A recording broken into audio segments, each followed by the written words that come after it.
शामिल करते हैं फतेह जंग से। हमारे नुमाइंदे के मुताबिक स्पेशल प्राइस कंट्रोल मजिस्ट्रेट तहसीलदार फतेह जंग चौधरी शफकत महमूद की दबंग कार्रवाई नाकस सफाई पर इमरान स्वीट एंड बेकरीज को 2 लाख रुपए जुर्माना आयद करते हुए दुकान सील कर दी।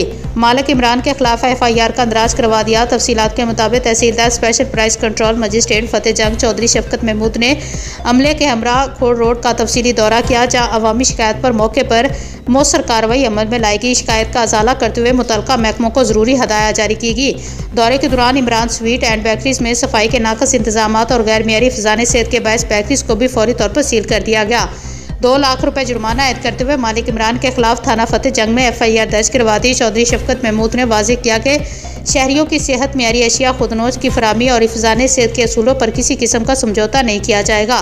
खिलाफ वर्जी के मुर्तकब अनासर के खिलाफ सख्त कानूनी कार्रवाई जारी रहेगी। उन्होंने आवाम से कहा कि गैर मियारी मुज़र सेहत या ज़ायदुल मियाद अशिया की फ़रोख्त से मुतल्लिक शिकायत का फौरी रिपोर्ट करें ताकि बरवक्त कार्रवाई मुमकिन हो सके। उन्होंने कहा कि अवामी सेहत के तहफ़्फ़ुज़ के लिए गैर मियारी अशिया खुदनोश के खिलाफ कार्रवाई जारी रहेगी।